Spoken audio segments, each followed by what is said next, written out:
faut avoir un ticket, Danny, pour voir un film. Et justement, j'ai le ticket. Dès qu'il sort d'une salle obscure, Bobo Léon dégaine son micro-baladeur et commente le film qu'il vient de voir. Je ne veux plus entendre parler de film. Ciné Parler, sur Cinéma Radio. Je suis sûr que t'adores les répliques de cinéma du genre « Fais-moi plaisir » ou « Je suis ton pire cauchemar ». Et celle-là, qu'est-ce que t'en dis? Les babiles débiles du babouin nubile. www.cinemaradio.net. Ah, tu l'attendais pas, celle-là, hein? Et sur toutes les plateformes de podcast. C'est un passeport pour un autre monde. Bonjour, c'est Bobo, bienvenue dans cet épisode un peu spécial de Ciné Parler où il va s'agir de mon flop et de mon top de 2018. Donc j'ai un mois de retard mais j'attends toujours un mois pour enregistrer mes tops et mes flops de l'année précédente, ce qui me permet de prendre un peu de recul sur l'année écoulée quand tous les tops des autres critiques sont déjà passés. Du coup dans les flops, il y a Cold War, ce film que tout le monde a adoré depuis Cannes, que j'ai vraiment détesté, que j'ai trouvé complètement indécent, genre la scène de passe dans le goulag filmée comme un reportage du National Geographic, très peu pour moi. Il y a En Liberté, c'est que des films que Positif, ma revue de cinéma préférée, a mis en avant, mais bon, on a le droit de pas être d'accord aussi, c'est pas très grave. En Liberté de Pierre Salvadori qui m'a déçu, de toute façon il faut que je me rende à l'évidence. Après Dans la cour, je n'aime plus Salvadori, voilà, je suis plus en accord avec ses films, avec son humour. Je trouve que la manière dont il a filmé Marseille dans dans Liberté, c'était très mauvais. Et voilà, j'ai été très déçu par ce film. C'est pas très grave, c'est une comédie, je suis contente qu'elle ait du succès, mais ça m'a pas touché. Dans les films qui m'ont déçu, il y a bien sûr Call Me By Your Name, un film qui aurait pu s'appeler L'ennui, tout simplement, tellement le film était ennuyeux, pathétique et nul. Et en plus, je vous conseille de voir la critique de Durandal où il pointe tout le côté homophobe indirect du film. Donc ça m'a beaucoup déçu. J'ai également été très déçu par tous les dessins animés que j'ai vus, à part Silent Voice qui m'a plu quand même. Mais Oko et les fantômes m'a beaucoup déçu, Parvana m'a beaucoup déçu, Mutafukaz m'a beaucoup déçu. Alors je sais pas si c'est que après l'âge d'or qu'il y a eu après Kirikou et Le Jour des Corneilles et Ernest et Célestine et Panique au village, l'animation européenne est en ce moment en perte de vitesse et comme il y a pourtant on a eu Avril et le monde brisé qui était exceptionnel mais qui n'a pas eu de succès.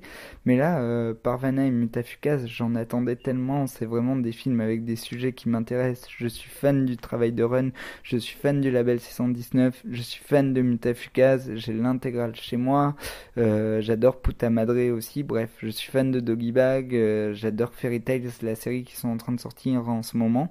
Mais j'en attendais trop en fait et j'ai été déçu par Mutafukaz. Alors plastiquement le film c'est une tuerie, hein. Tu peux faire pause sur toutes les images, tellement c'est bien dessiné, tellement c'est chouette. Mais voilà, en plus c'est le studio 3 degrés Celsius qui a animé ça au Japon, c'est génial, mais j'ai détesté.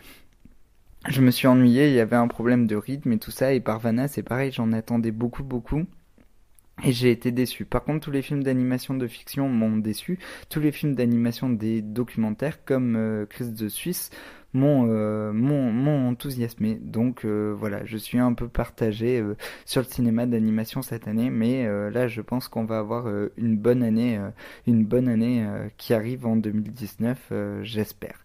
Du coup, je vais vous faire un petit top. Donc en 10, j'ai mis Revenge de Coralie Forja, un excellent film. J'avais été très déçu par Grave, un peu déçu par La nuit qui avait dévoré le monde, même si c'est des grands films de genre, hein. Je suis content qu'ils existent, je suis content qu'on produise ça en France, mais par exemple par rapport à Grave, j'avais préféré La crème de la crème de Kim Chapiron, et là Revenge, ça allait vraiment jusqu'au bout du projet, c'était vraiment trash, vraiment violent, c'était pas du cinéma de genre pour intellectuels lecteurs de Télérama. Et donc même si j'adore Télérama et j'adore les intellectuels qui lisent Télérama, c'est un raccourci que je dis, c'est une blague, mais voilà, j'ai beaucoup aimé Revenge, que je vous conseille de voir. Le film dure 1h40, on s'ennuie jamais et le scénario tient sur un bout de papier plié en 4, même pas, il tient sur un mot, Revenge. Voilà, elle se fait violer, elle se venge et vous en aurez pour votre argent. Voilà, c'est un festival de violence gratuite, c'est incroyable. Je vous conseille vivement si vous aimez les films de genre. En 8, j'ai mis un film que j'aurais pu mettre en première position. De toute façon, bien sûr, ce classement est interchangeable. C'est un instantané aujourd'hui. Donc en 9, j'ai mis Le Monde est à toi de Romain Gavras. Voilà, je vous parlais de la crème de Kim Chapiron. Et ben pareil, Le Monde est à toi est un film exceptionnel. Romain Gavras est un cinéaste exceptionnel. Les critiques ont raté Notre jour viendra. J'en suis convaincu. Je sais que le film va être réhabilité avec le temps. D'ailleurs, ça commence. Les gens, quand ils ont vu que Le Monde est à toi est un film exceptionnel, était un film exceptionnel, eh ben ils ont commencé à dire que c'était pas si mal. Notre jour viendra. Donc voilà, c'est un film que je vous conseille vivement. C'est tellement fun, Le Monde est à toi. C'est tellement bien écrit, c'est tellement rigolo. Il y a tellement des plans de drone qui ne servent pas à rien, contrairement à la plupart des films. Enfin, et puis de toute façon, voilà quoi, mettre du Balavoine et du PNL dans la même BO, mais c'est juste un coup de génie. En fait, tout ce qu'il fait Romain Gavras, c'est un coup de maître. Bon, c'est tout calculé, hein, c'est du cinéma de malin, mais quand c'est du cinéma de malin qui te donne autant, ça fait trop plaisir. D'ailleurs, je vais mettre à égalité Climax de Gaspard Noé et Coin Coin et les Inhumains de Bruno Dumont pour saluer tous ces mauvais garçons du cinéma français. D'ailleurs, j'aurais pu mettre Coralie Forjat dans le lot, tous ces mauvais garçons et ces mauvaises filles du cinéma français qui nous donnent du plaisir, qui nous donnent des films ambitieux, qui nous donnent des films qui tâchent, qui nous donnent des films qui débordent. Pour moi, ça, voilà quoi, c'est vraiment un hommage. Voilà, pour moi, c'est des films. Enfin, c'est un peu limite ce que je vais dire, mais c'est des films qui rendent hommage à l'esprit de Charlie Hebdo, quoi. C'est des films totalement en liberté. Et c'est des films que j'adore, quoi. Coin Coin et les Inhumains, mais il y a eu la plus belle scène comique que j'ai vue de ma vie, quoi. La scène de sexe dans la station d'épuration, mais en plus c'est ma blague préférée qui était personnifiée dans un film, j'ai adoré. Bon, Climax, j'aime pas la partie film de zombies, film de genre, mais j'adore la partie sociétale, la partie de danse, toute la première partie, ça m'a énormément touché. Et Le Monde est à toi, j'ai tout adoré, quoi. Voilà, je sais que pour Climax, il y a des gens qui préfèrent la partie film de zombies que la partie film social. Du coup, ça doit dépendre des goûts et de nos références culturelles. Mais c'est quand même un grand film. Je vous le conseille vivement. Et en plus, j'ai regardé une vidéo de Gaspard Noé sur Combini, où Gaspard Noé dit que avant de montrer Climax à la sélection de Cannes, il a montré à Alain Cavalier et leur cinéma est tellement éloigné et Alain Cavalier lui a dit c'est génial, tu peux y aller. Et du coup, le fait que Gaspard Noé et Alain Cavalier soient copains et que Alain Cavalier conseille Gaspard Noé, ça m'a énormément touché. J'ai trouvé ça très beau comme transmission. Donc voilà, mais le premier à cette place numéro 8 était Le Monde est à toi, que je vous conseille vivement. Et les acteurs aussi exceptionnels, quoi. Isabelle Adjani, je crois qu'il y avait François Damien, il y avait Philippe Catherine aussi. Bref, c'était la folie furieuse, ce film, j'ai adoré. En numéro 7, on va passer à quelque chose d'un peu plus terre à terre, mais de tout aussi libre. Il s'agit de Belinda. Je n'ai plus le nom de la réalisatrice, mais c'est un film que j'ai adoré. C'est un documentaire et la réalisatrice a filmé Belinda à ses 10 ans, à ses 16 ans et aujourd'hui à ses 20 ans, et c'est dans une famille, une communauté gitane dont je ne me souviens plus le nom. Ça fait partie de la communauté gitane de Strasbourg qui a été déportée pendant la Seconde Guerre mondiale avec les Juifs. Et du coup, on plonge au cœur de cette famille. C'est trop beau, il y a une scène de mariage magnifique. Et voilà quoi, je peux pas vous décrire la puissance de ce film tellement ça m'a touché. C'est du cinéma brut comme j'aime. Et c'est un film qui m'a énormément touché. C'est d'une franchise, d'une honnêteté. C'est filmé à hauteur de femmes et d'hommes. C'est des personnages magnifiques. Rien que d'en parler, j'ai des frissons dans la voix. Je suis tellement touché par ce genre de documentaire réaliste filmé à la DV dégueulasse. Alors que quand j'étais ado, je critiquais ça. Là, j'adore. En plus, il y a aucun moment où ça fait poseur. Ça m'a vraiment touché, Belinda. Je vous le conseille vivement. On reste dans le monde des laissés pour compte avec en numéro 7 I Feel Good. un film que j'ai beaucoup aimé de Carvin et Delépine qui sont en train de construire une œuvre inégale, certes, mais une œuvre quand même. Et du coup, c'est 1 sur 2, mais là, la règle, elle a pas marché parce que j'avais beaucoup aimé Saint-Amour, j'ai beaucoup aimé I Feel Good. Du coup, peut-être qu'ils sont en train d'être touchés par la grâce et de réussir tout ce qu'ils font parce que j'avais été très déçu par le Grand Soir. Ah non, mais j'avais adoré Near Death Experience aussi. Du coup, ça fait 3 films coup sur coup que j'adore. Bien sûr, Avida, ça m'avait un peu déçu, mais je suis content que ça existe dans la forme que ça a. Et par contre, Altra, j'adore. Et leur troisième, j'ai un trou de mémoire. Mais Louise Michel, j'aime moins. Voilà, Louise Michel, ça me touche moins. Oui, en fait, il y en a que 2 que j'aime pas, Louise Michel et Le Grand Soir. Et tout le reste, il faut absolument les voir. C'est vraiment des réalisateurs exceptionnels. Ils ne font pas de la télévision au cinéma. Et là, I Feel Good, c'est vraiment trop fort. Et la fin, mais si vous n'êtes pas bouleversé par le voyage en Roumanie, je sais pas, achetez-vous un cœur, quoi. Moi, ça m'a beaucoup touché. Dujardin est trop fort en plus, voilà. Du coup, en 6, je vais mettre à égalité Le Poirier Sauvage et Burning de Lee Chang-dong et Le Poirier Sauvage de Nouri Beigeselan. C'est 2 films sur la littérature qui ont pour héros un auteur. Alors, Le Poirier Sauvage, j'ai adoré parce que c'est un film qui répondait à Winter Sleep, mais il lui répondait, mais par histoire générationnelle, parce que Winter Sleep, c'était un vieux salaud, le héros, et Le Poirier Sauvage, c'est un jeune salaud, mais j'ai jamais vu un héros aussi antipathique. D'ailleurs, il y a un lien avec I Feel Good, parce que Jean Dujardin dans I Feel Good est très antipathique. Et dans Le Poirier Sauvage, mais vraiment, cet héros, il mérite des claques, et Nouri Beigeselan réussir à nous faire tenir 3 heures sans nous ennuyer, avec un héros à qui on a envie de filer des claques tout le long parce que c'est un connard. D'ailleurs, il y a une des plus belles scènes de guerre que j'ai vues de ma vie où on filme juste les pieds des soldats en un seul plan quand il va faire son service militaire dans le nord de la Turquie. C'est un film qui est bouleversant, quoi. La scène où il croise son ami d'enfance sous l'arbre dans les premières minutes du film, c'est touchant, quoi. La scène où il rencontre l'auteur, alors je me suis revu moi. Aussi, en plus, Nouri Beigeselan, il est trop fort parce qu'il fait des personnages antipathiques, mais il arrive à appuyer sur nos comportements quotidiens où ça fait vraiment mal, quoi. À la limite, le père, il semble le plus antipathique, mais c'est lui le plus humaniste du film. Bref, c'est un film qui déborde d'humanité. J'aurais bien aimé le mettre en premier, mais j'ai fait parler mon cœur pour les 3 premières places, vous verrez. Donc voilà, je vous conseille vivement Le Poirier Sauvage et Burning, ce superbe polar de Lee Chang-dong. Poetry aussi était un superbe polar. Et là, j'ai vraiment adoré, quoi. C'est vraiment trop classe, c'est hyper beau, c'est merveilleux, quoi. Ça m'a beaucoup touché comme film Burning. Alors je peux pas trop en dire parce que c'est un film à tiroir. Ça m'a fait penser à Sex Crime et j'adore les films à tiroir. Naïf comme je suis, je vois jamais rien venir. Et là, bien sûr, j'ai jamais rien vu venir et j'ai été très content que le réalisateur joue avec moi. En 5e position, j'ai mis Mia, un film que j'ai adoré, un film français d'une assistante de Nan de Goldin, la photographe, et ça se voit parce que les plans sont très composés. C'est un film qui est surtout en plan fixe. Il y a quand même quelques travelling, notamment une scène de fête avant qu'il arrive quelque chose au héros qui est assez magnifique. Et Mia, c'est une histoire de jeunes parents qui vont éduquer un enfant. C'est merveilleux, c'est un film sublime, ça dure 2h15, on voit pas le temps passer, c'est un film brut comme j'aime. C'est très composé, c'est pas du tout tourné à l'arraché.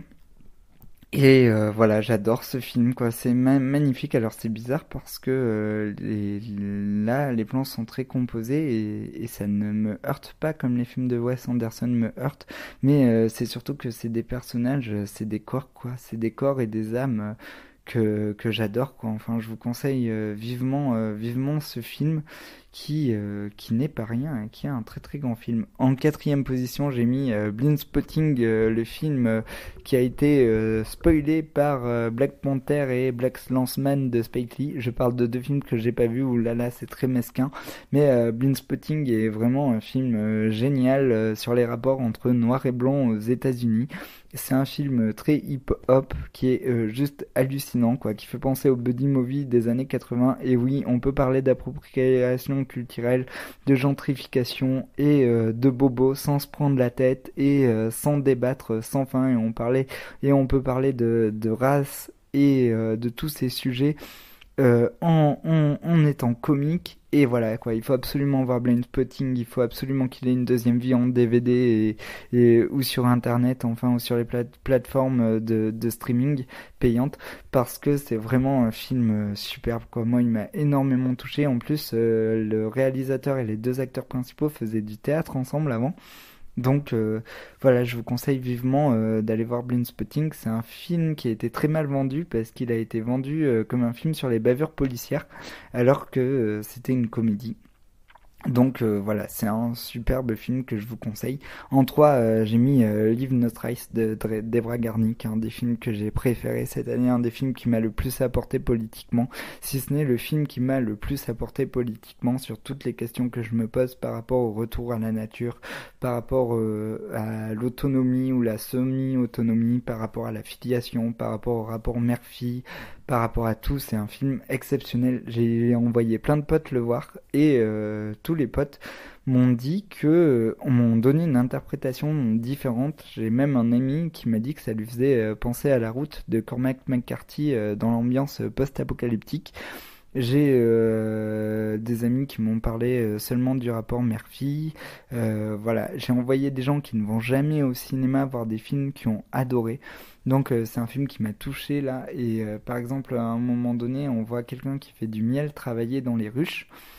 Et il met des gants, il y a tout le matériel approprié, enfin il y a le moindre détail est calculé. C'est un film hyper écrit, c'est tellement beau quoi, c'est tellement surprenant, ça m'a fait penser à du Joe Dante des fois dans la manière de filmer les enfants. Bref, un très grand film. En position numéro 2, j'ai mis Sophia Antipolis. C'est Sophia Antipolis de Virgile Vernier qui m'a beaucoup touché. Je vous ai saoulé avec ce film quand il est sorti, j'ai été hyper enthousiaste et en plus après ma critique, la production, donc je remercie Kazakh Productions, m'a envoyé une affiche pour me remercier, mais c'est pas pour ça que je le mets en deuxième position, hein. Je l'aurais mis en deuxième position de suite. C'est vraiment un film d'une beauté plastique et d'une beauté narrative hallucinante. J'aimerais, en fait c'est terrible parce que les films de Virgile Vernier sont faits pour faire mal et appuyer là où ça fait mal, mais moi je me sens bien dedans. J'aime ses personnages, j'aime la manière dont il écrit, j'aime la manière dont il filme, j'aime ce qu'il raconte, j'aime son rapport à la ville. J'aime son rapport à la frontière, j'aime le rapport entre la fiction et la réalité. En plus, apparemment, tout n'a pas été tourné vers Nice et vers Sophia Antipolis ou vers Cannes. Et donc, voilà, c'est un film qui m'a bouleversé. J'adore, j'aimerais le revoir sans cesse. J'aimerais que ma vie ressemble à ce film. Alors, c'est un peu trash, c'est sûr, j'ai pas envie de faire du crash maga et de faire une milice privée. Et la manière dont il filme les femmes, c'est merveilleux. La manière dont il filme ce qu'on ne voit pas, ce qu'on ne regarde pas. C'est vraiment une voix pour les gens qu'on n'entend pas et qu'on n'écoute pas. Du coup, en deuxième position, Sophia Antipolis. Mais à partir de... même ce top est interchangeable, hein. J'aurais très bien pu mettre Revenge en premier et tout, mais voilà, il faut bien classer. Donc voilà, et en premier, il y a une égalité encore. C'est Ready Player One de Steven Spielberg et Make to My Love d'Abdelatif Kechiche. Donc c'est les deux plus grands films de l'année pour moi, même je pensais enfin voilà quoi, c'est hors compétition tellement ce sont des films exceptionnels, chacun dans leur genre. Déjà je suis très content de les mettre tous les deux à la première place. Je crois que c'est sur le site Criticat aussi où Make to My Love est en premier et Ready Player One en deuxième. Et donc ce placement bien placé pour les deux films, c'est que voilà, déjà ça me fait trop plaisir de mettre à la même place un film de deux réalisateurs qui se sont reconnus quoi. Quand Spielberg a remis la Palme d'Or à La Vie d'Adèle, c'était le plus beau geste. Je me souviens de mon père qui me disait c'est sûr que Spielberg il connaît le cinéma et qu'il aime le cinéma français pour être allé chercher Truffaut pour Rencontre du troisième type. Voilà, ça m'avait beaucoup touché, cette phrase de mon père. Et du coup, Ready Player One et Make to My Love, c'est vraiment deux grands films. C'est des films sur le même sujet. En plus, c'est des films sur le regard, sur comment on entretient le regard. Alors, le héros de Make to My Love, c'est un cinéma qui apprend à regarder. Et le héros de Ready Player One, c'est un geek qui apprend à regarder les jeux vidéo. Donc, c'est des films qui interrogent la perception du spectateur par rapport à la vie. C'est des films qui sont tellement vivants, qui sont tellement réalistes, même si Ready Player One c'est qu'en image de synthèse, et même si Make to My Love ça se passe en 94, ce sont que des films ancrés dans le réel et dans le présent. Il y a pas deux films qui parlent autant du présent que Ready Player One et Make to My Love quoi. C'est des films tellement en phase avec leur temps, tellement en phase avec ce qui se passe dans nos sociétés occidentales. Du coup je me demande comment ces films là ont été reçus en Chine, en Afrique, si ces films ont plu ou pas. Si les copains burkinabés peuvent me répondre, ce serait cool. Et voilà, du coup, Ready Player One et Make to My Love à voir et à revoir, parce que en plus, nous, on n'est que spectateurs de ces films, mais déjà, il y a tellement de pistes de lecture sur ces films. Je sais pas, c'est des films tellement riches, on pourrait tellement se mettre à la place des personnages. Ophélie, mais c'est un des plus beaux personnages féminins écrits dans l'histoire du cinéma, quoi, je sais pas. Et puis, les reproches de perversité qu'on fait à Keshish, ils sont vraiment... ou de putageek qu'on fait à Spielberg, en plus, c'est drôle, hein. C'est des films, les gens les critiquent pour des choses qui ne sont pas du tout fondées. Je pense que c'est juste des films qui appuient là où ça a fait mal et que les gens n'ont pas envie de se retrouver en face d'eux, quoi. Dans Make to My Love, les gens n'ont pas envie de se regarder au regard lubrique qu'ils peuvent avoir parfois ou qu'ils ont pu avoir quand ils étaient adolescents. Et dans Ready Player One, les geeks n'aiment pas voir l'image que Spielberg leur donne à voir. Pourtant, Spielberg est un geek. Du coup, voilà, mais il arrive à critiquer son milieu sans être méprisant et sans le regarder du dessus. Du coup, voilà, je suis très content d'avoir fait ce top un peu long. Ça fait 20 minutes que je parle. Je suis désolé, vous n'êtes pas obligé de l'écouter en entier, bien sûr. Vous pouvez sauter des passages. Je vous laisse. Je vous dis à bientôt sur Cinéma Radio. Vous pouvez écouter Cinéma Radio sur iTunes, sur Deezer et sur YouTube, et bien sûr sur Cinéma Radio. J'espère que ça vous a plu. À très bientôt. Vous aussi, envoyez-moi vos tops. J'adore ça. Bien sûr, c'est très subjectif. Et je vous dis à très bientôt. Ciao, ciao. Il faut avoir un ticket, Danny, pour voir un film. Et justement, j'ai le ticket. Dès qu'il sort d'une salle obscure, Bobo Léon dégaine son micro-baladeur et commente le film qu'il vient de voir. Je ne veux plus entendre parler de film. Ciné-Parler sur Cinéma Radio. Je suis sûr que t'adores les répliques de cinéma du genre Fais-moi plaisir ou Je suis ton pire cauchemar. Et celle-là, qu'est-ce que t'en dis? Les babiles débiles du babouin-nubil. www.cinemaradio.net. Ah, tu l'attendais pas celle-là, hein? Et sur toutes les plateformes de podcast. C'est un passeport pour un autre monde.